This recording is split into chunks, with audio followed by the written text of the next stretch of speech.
what's going on today? I'm a nervous wreck. I'm headed back home after doing a little morning real estate photography, delivering some sourdough bread. I bake sourdough, a lot of sourdough. And I won't be baking this weekend for the regular farmers market that I participate in. So I've had some people reach out and be like, hey, we really want some sourdough. So, excuse me, I've been up since like 5:45, 6 o'clock. I cranked out, what did I do today? 6 loaves of sourdough. So a couple of those are for me, which will be nice. I'll have some sourdough bread for sandwiches for lunch as we are sailing this weekend. So my anxiety is slowly rising as the day progresses. So now I'm headed home, do my final prep, gather my things to the Jeep, and we're pulling the boat. We're taking it up to the club, to Lake Perry, and doing it alone worries me. You know, just doing this kind of stuff alone. You know, I like to have my partner with me. She's busy at work all day today. She's normally home on Fridays. It's a really busy week for her this week, so she's got to be there. So alone I will go. There's no other option. Got to get that thing up there today. I'm going to have to raise the mast by myself, which I'm very worried about. I've never done that portion by myself, freestanding boat. The club has a mast righting system. You know, it's a telephone pole with a winch line on it. The suck thing is you need 2 people to operate it. Somebody has to be down on the ground. Somebody needs to be up on the boat. I'm one guy. So I don't know. I've kind of been trying to think this through of how I can do it.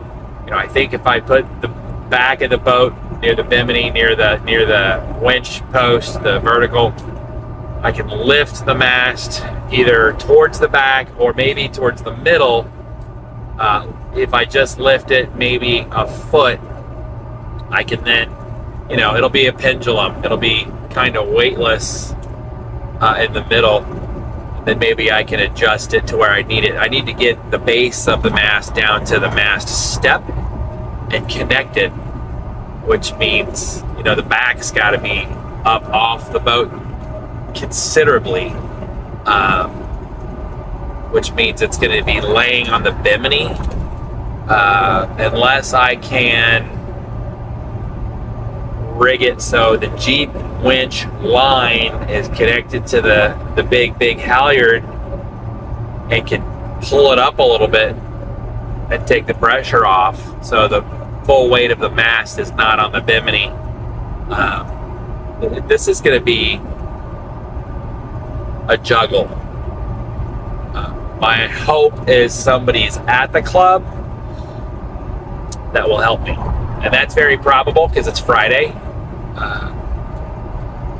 But I kind of want to. I don't want to do it alone, but I kind of want to do it my way. And I know some of these older guys are like, "Well, we're going to do it this way because this is how we always do it."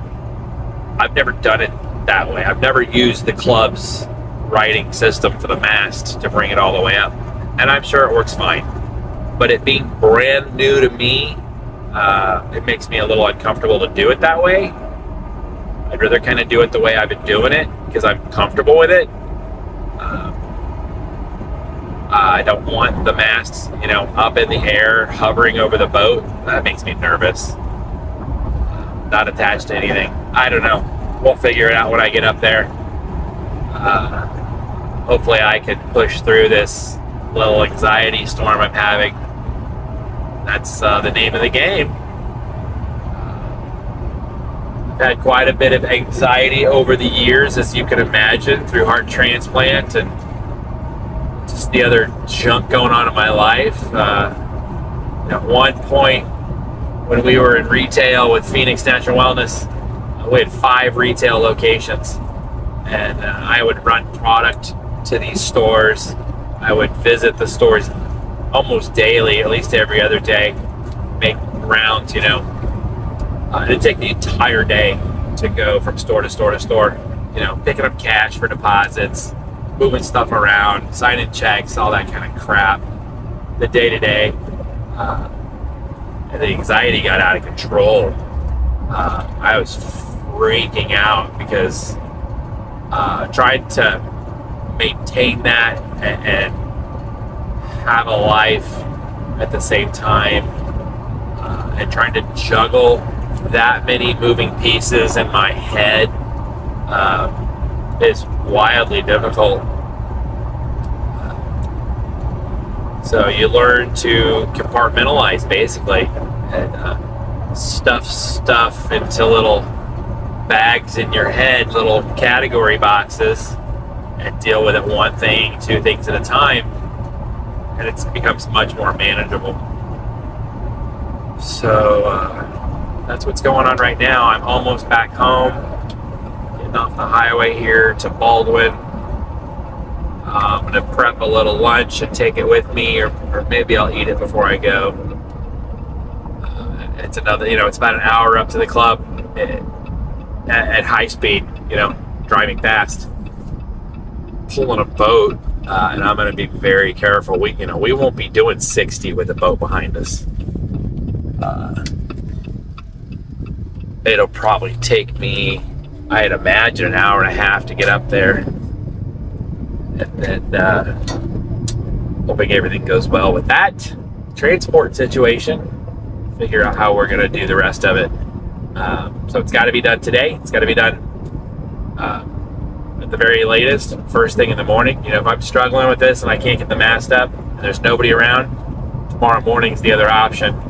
But I've got a very tight window to operate in tomorrow morning because my help from Doug is a limited, maybe 2-hour window at best, before he has to go crew for a rum run regatta. It's Ron's Rum Run.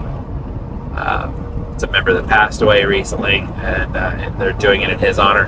I'm actually I'm going to be in his old slip. Is where my boat will be. That's kind of cool. Loved member. I never got to meet him.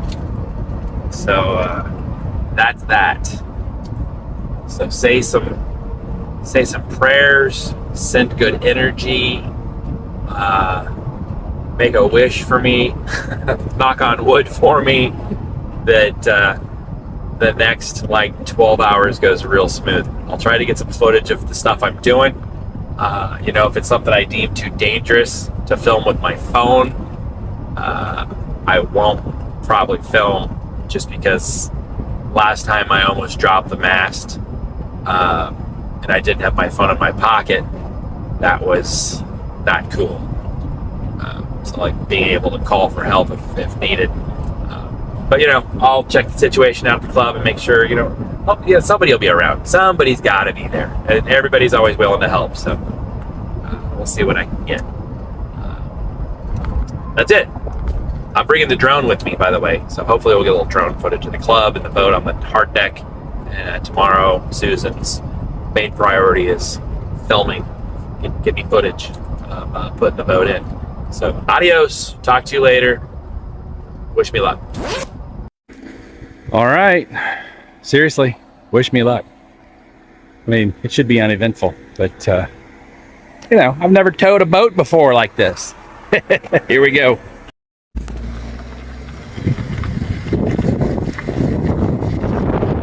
We are on the road. Here we go. Okay. We are on the downhill run to the magnanimous Lecompton, Kansas. Almost the state's capital, but Topeka, Kansas, for whatever reason, won out. And this is the home of, goodness, now I can't remember what it is the home of.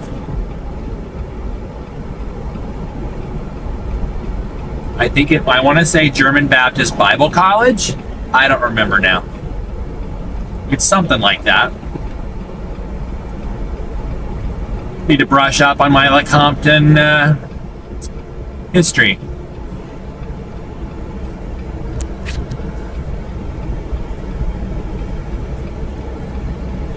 Wonderful little restaurant right here. Hill Creek Market. Really, really freaking good hamburger. Compton's a teeny tiny town.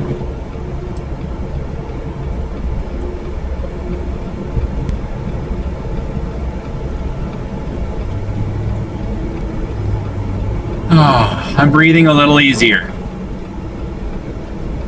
We're out of the major traffic areas. Now it's just people that are rural or live around the lake. This is a little nerve-wracking. We are crossing the Kansas River currently.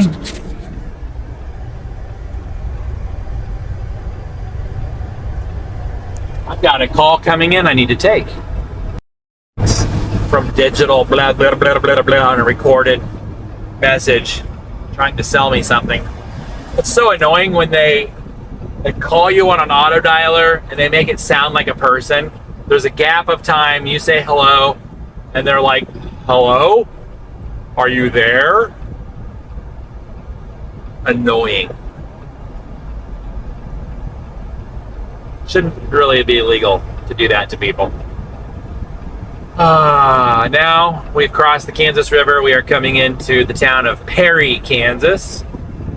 It's just south of Lake Perry.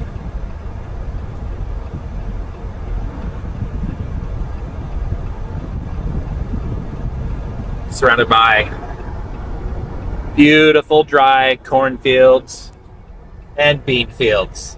Oh, great. We're going to catch a train. There we go. Fantastic. That'll give me a chance to hop out, walk around the trailer and do a little checky check, check my straps, look at the Bimini and solar panel. Everything looks good. So we are going to sit here at the train tracks for a few minutes. Oh, maybe not. It's just a truck. It's a truck on the train track. Who's that, UP or Burlington Northern? That's UP. Okay,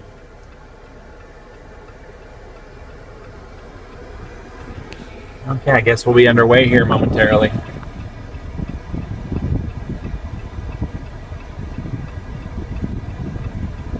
I wouldn't want to have to do this every day of the week. Oh my God, you got to see the Corvette we are head to head with. Oh my goodness. I'm going to stop and zoom you. Looky there. You see that? Sorry. That thing's gorgeous. Old dude driving it. All right, sorry. I know we're jumping around here. I'm running across the train tracks and it's real bumpy. Okay, I feel a little better. We're almost up here to 24 Highway. I'm sorry we're so bright. Let me fix that for you. Is that better? How's that?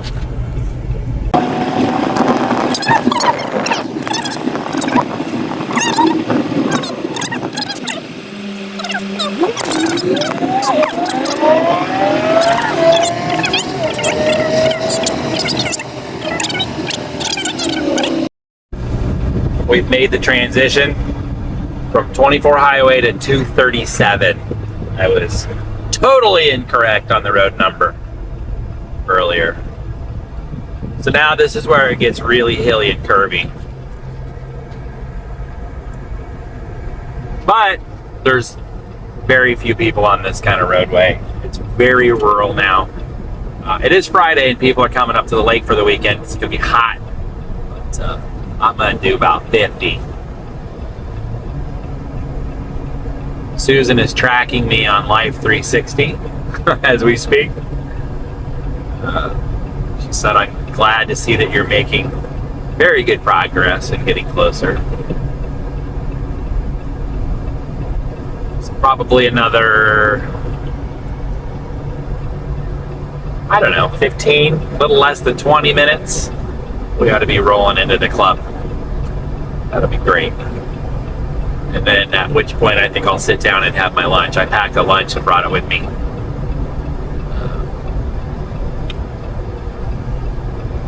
I made a sourdough loaf for myself. Got a plain loaf. Made a really nice mortadella sandwich.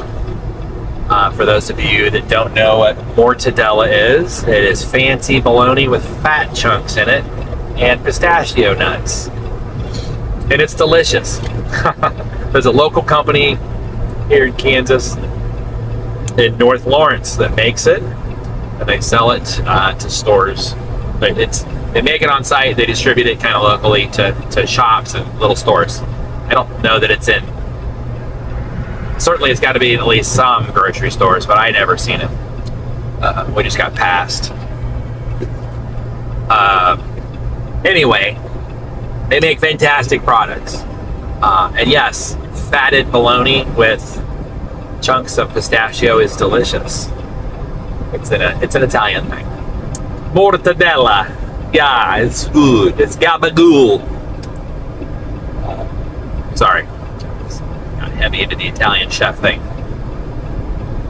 Those of you that don't know, I cooked for about 20, 25 years. I was a chef. I was an executive chef in Naples, Florida for about 5-6 years. Worked for the Marriott Corporation for a long time. I ran the kitchen at the Old Marco Inn Suites and Hotel. Beautiful property on the tip of Marco Island, overlooking the pass. Great place, great time in my life. Learned an enormous amount of things. This curve makes me nervous as shit.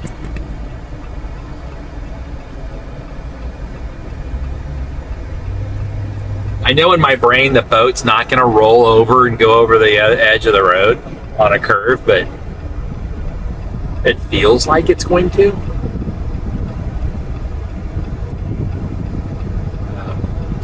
So I cooked professionally up until 9/11 happened, September 9/11, which was yesterday's anniversary. And if you were in the restaurant industry post 9/11, like weeks or a couple months after, you were out of a job. No tourists came. Like the tourist season just shut down. I think I lost my job 5 or so months after 9/11.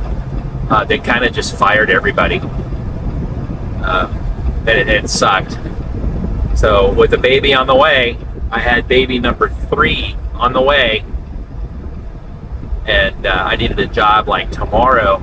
I went and got a CDL, and I learned how to drive tractor trailer, and I started driving up and down the East Coast with a moving company. It was like the first quick job I could get to make money, and I absolutely hated it because the truck never stopped. It was a team drive. I was a driver, and we had a teammate, and we were driving, just me and him, and then we would stop, unload furniture for like 10 or 12 hours, and then climb right back in the truck and drive again. It was horrible. So that lasted all of like, I don't know, 4 months. And then my wife at the time, the mother of my children, begged me to come back to Kansas. And regrettably I did. And I had a job waiting for me lined up before I even got here, driving with Sysco Foods. Another very physical, brutal job. Ooh, there's a little flash of butterflies in the stomach. We're about to go down maybe the biggest hill yet. And it's got a curve at the bottom. I'm just gonna ride the brakes down this a little bit. We're gonna slow on down. Okay, we're down to 32. I'm comfortable with that. I did Cisco Foods for 2 years and a couple of months, and that is the average life expectancy of a Cisco driver. At least it was then. We were still union then. I don't know if I think they busted that. Hey, look, here's Lake Perry. This is Rock Creek Marina. Straddles the bridge. Boats, motorboats over there, sailboats over here. This goes out to the main portion of the lake. We're very close now. We're just a couple miles up around the corner, really. By water, to get down here to Rock Creek, it's about 4 or 5 miles if you're sailing from the club down to here. They've got gas at this marina. They've got a little, I don't know if they have a restaurant there. And at the other side of the lake, there's another marina. They've got a restaurant there. That's kind of the main marina and campgrounds. The big one. That's the sign.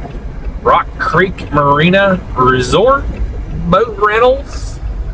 I don't know why I said it like that, but I did. So I left Cisco Foods, as most drivers do, and I found a no-touch freight job, LTL with Estes Express Lines. Great company. I can't say enough good things about them. And I stayed there for 8 years. Supposed to be a temporary job, driving a truck, right? I'll just do it till I slip it back into cooking. And 10 years later, here I am still driving a truck. And that's about the time I had my first cardiac arrest and nearly died. Died for 7 minutes. EMTs shocked my heart back to life. I was at a wedding at the time. The bride did CPR on me. She's a registered nurse. Sorry, I didn't mean to wreck your reception. Good thing was it was at the end of the night. Most people had left anyway. Woke up in Wichita, Kansas. That's when I found out I had hypertrophic cardiomyopathy. I'm like, hey, we're going to put a defibrillator in your chest. And I said, what? I had short-term memory loss. I was not able to retain anything in my brain for more than about 20 minutes. It was weird. That went on for like 2 days, 3 days, I think. They would tell me, Brian, you're in the hospital. You had a cardiac arrest. And I would get all emotional, like, oh my God, I died, really? And then 20 minutes later, I'd be like, why are we here again? It was so weird. They scanned my brain to make sure I didn't have brain damage. I don't know what it was. Eventually, things just rebooted. My brain started working again. Got somebody walking on the roadway here.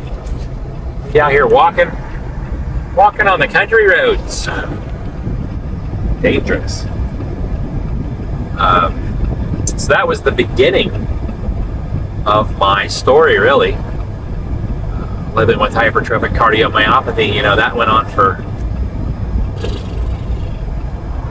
I think, just shy of 15 years, until they were like, hey, you're an end-stage heart failure, you need a heart transplant. That was a day to remember.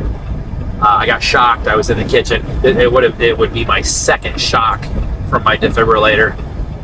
The first one was like 2011. I'd had a couple cocktails. Things shocked me. Gave up booze. That was the last of my alcohol intake, pretty much. Alcohol seemed to irritate my heart and put me into weird arrhythmia. That's still today why I really don't drink. I'll sip on one real slow every now and then. But generally, it just makes me feel like crap, so I just don't. Oh, here we are. We're turning on West Lake Road. This is one of the last big turns before we pull into the club. So yeah, booze, we're done. It'd be like a year later, I'd give up cigarettes. So yeah, I lived with that thing for a good long time. Got shocked again December of 21. I stayed at the stove making some pineapple chutney, of all things. Whack! It was a bad one. I knew it was coming. I felt weird. I felt a big run of palpitation. And I hollered out to Susan, "Hey!" Got down to my knees and you see a flash of white when it happens. It's really unnerving. And afterwards, you're like, "Oh, hello." It's not cool at all.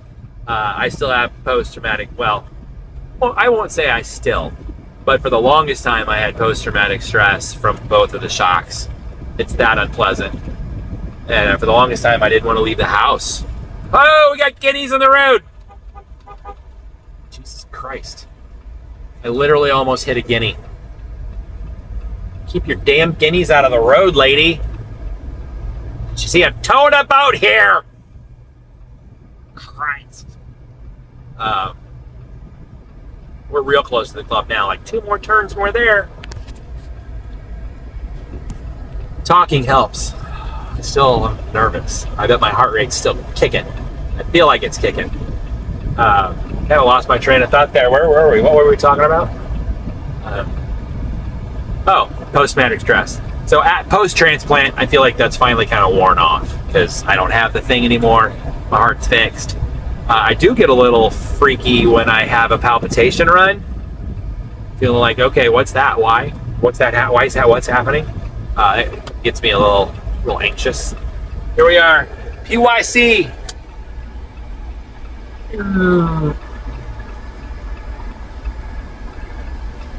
Sorry, I had a car making the same turn I was on this narrow road. So we are officially on Entrance Road. It's a residential area. It's very lovely.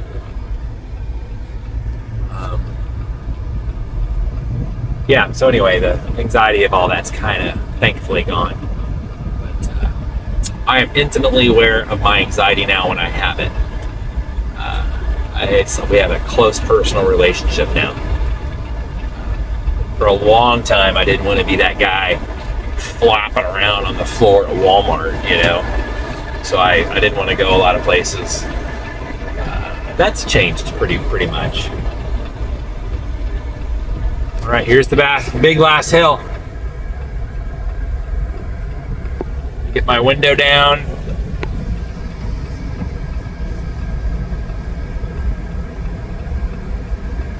This is the turn into the club right here. There's a house for sale up around the corner there that I want.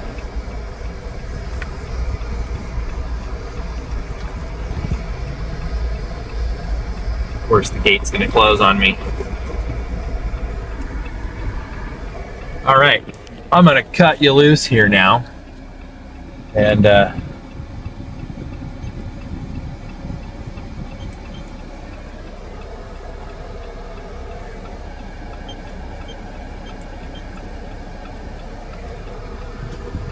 get this thing dragged in there and have lunch. I'll check back in with you.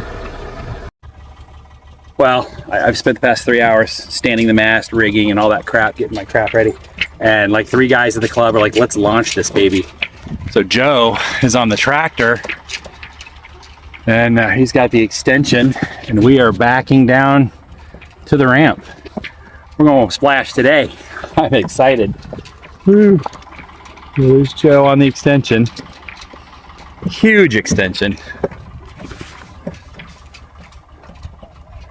Here we go. I'd be lying if I said I wasn't nervous, but wildly excited.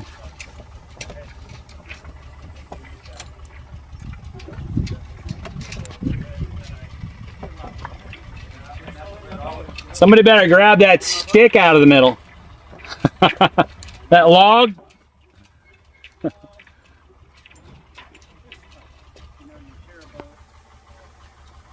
Look at that big beauty. That's a 40-footer. That is an ocean-going boat right there. Massive.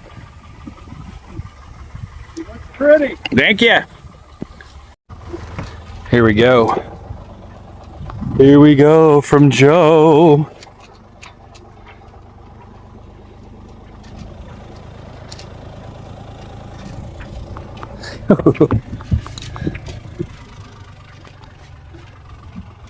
Right. Yeah.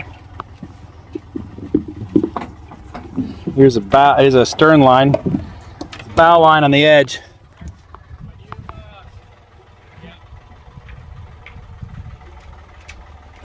He says, "Hold up, Joe."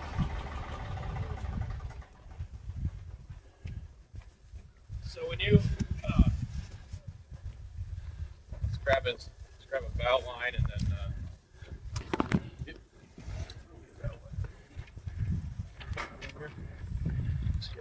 It's on that cleat. This guy, I'll bring the line down.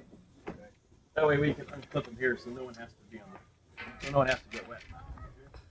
Except for, you mind riding up here? No. I can do it. Someone. Now, you want me to undo this strap, Joe? What's that? Can you undo this? Yep. In a second. When I get this guy cleared up. Maybe go down to the next one.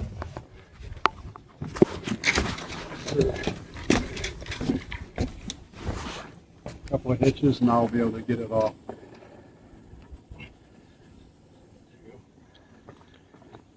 Good. Good? He ain't going anywhere. He's not gonna go anywhere today. It's backwards. What it usually is. Yep. There you go. Nice. Whoever wants to hop on the. Oh, so I'll back you in until you get the motor in and the motor started. Yep. And once you're ready to go, He'll we bump you won't do off. any dock lines or anything. We'll just give you a little bump. Okay, and just go. Yep. And then someone will meet you over at. Yeah, 24 boardwalk, All right, which is what, the middle Yeah, the middle and boardwalk. middle one on this side, Yeah, it should be on this side. lakeside. This side, yeah. Okay. All right. Cool. Rock and roll. Let me lower the. I'm in the freaking water. Oh my God. I am in the freaking water. I am motoring to my slip. Oh my God. Look at all those pelicans. This is amazing.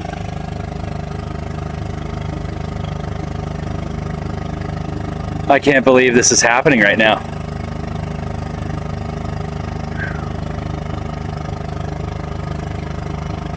I'm steering with my rudder. Motor's just pushing me along.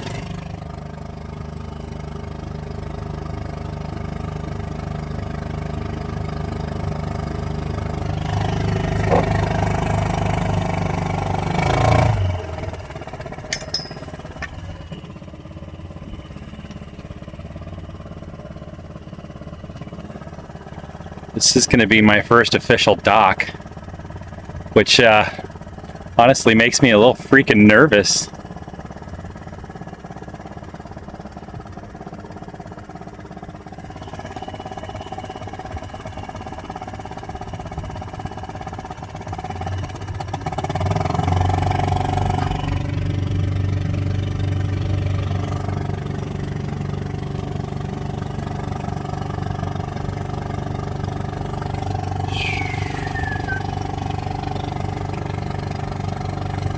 All right, I'm gonna turn this off so I can dock.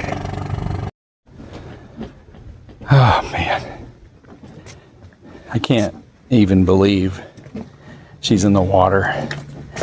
She looks more awesome than I thought she would, and I'm just totally blown away. Oh, God, definitely had a tearful moment. After I got her in the slip and I called my wife, I just kind of lost it. This has been so much work and I've loved it so much. And God, she just looks freaking awesome. She's one of the prettiest boats on boardwalk. I ain't lying. Whew. Let's do a little walk around.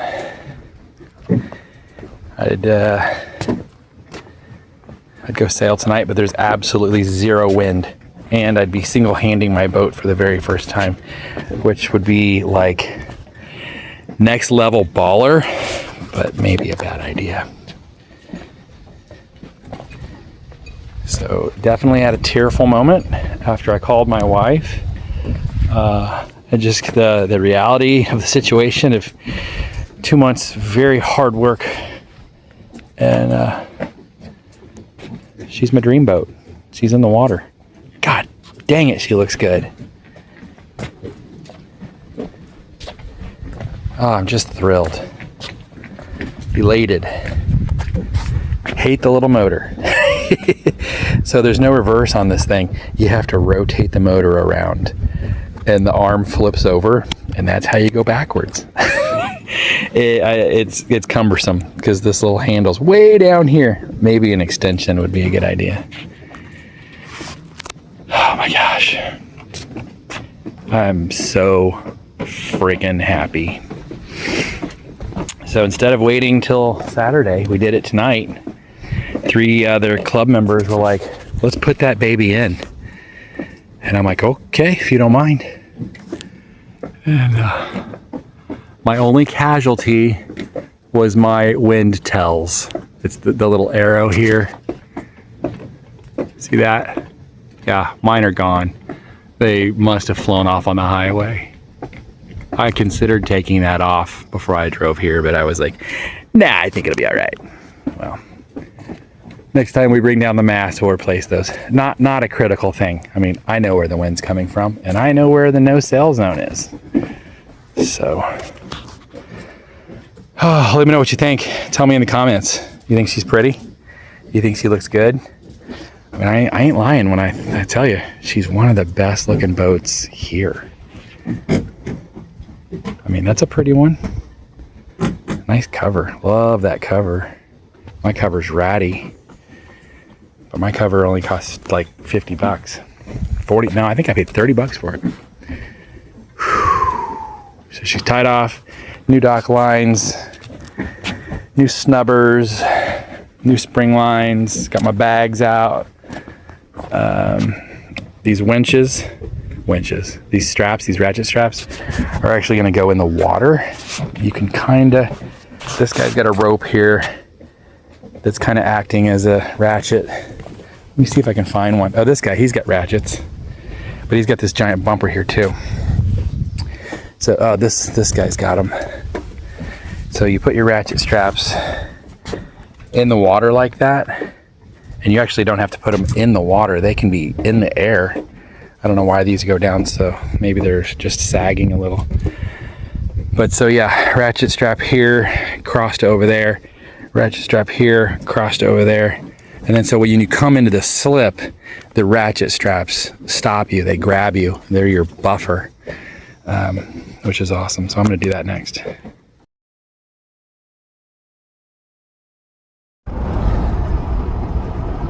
It's 8:15 in the evening. I'm almost back home. I am exhausted. Oh man, I got a headache. I'm pretty sure I'm probably dehydrated. I'm trying to pound water into me and drinking some Propel. The boat's in the water. I'm absolutely thrilled. We're going sailing tomorrow, Sunday and Monday. She's so awesome on the water. Just such a nice boat. I didn't want to leave, but I'm so tired. And I think Susan might have killed me if I stayed and just slept on the boat. Oh, excuse me. I know it's so dark in here. Here, I can do this. Boop. Wow! Suddenly it's like daylight! Look at that. Those are undercarriage rock lights. Wow, my hair looks brutally thin like that. We'll put the camera up here. These are undercarriage rock lights. They're white rock lights that you put on the belly of the Jeep. And the lighting on the inside of a Jeep is abysmal. It's so dim you can't see anything. Wow, I just whacked a big bug. So I put what 5 rock lights inside the interior, 2 over me, 2 over the back seat of the bar, and 1 or maybe 2 in the back area, the cargo area. They're bright. Best upgrade I ever made to the Jeep. Oh, and then the floor pans, the lighting under there was a joke. So I put green lights down there, match the Jeep. So, it's been an amazing day. It's been an emotional day. I don't know what else to say other than I just it's been a long time coming today, working on that boat.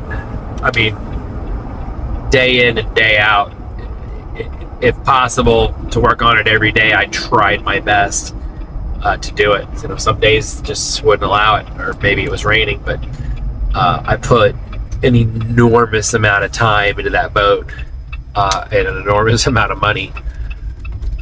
But it paid off. She looks so good. God, she looks good on the water. I can't wait. I can't wait. Can't wait. Can't wait. It's going to be so much fun. Hey, thanks for watching. It really has been just a monumental day. Tomorrow we go sailing, and we certainly will get some amazing footage of that. I did a little drone footage last night before I left the club, which is fantastic. I'll make sure to post that. Don't forget to like and subscribe.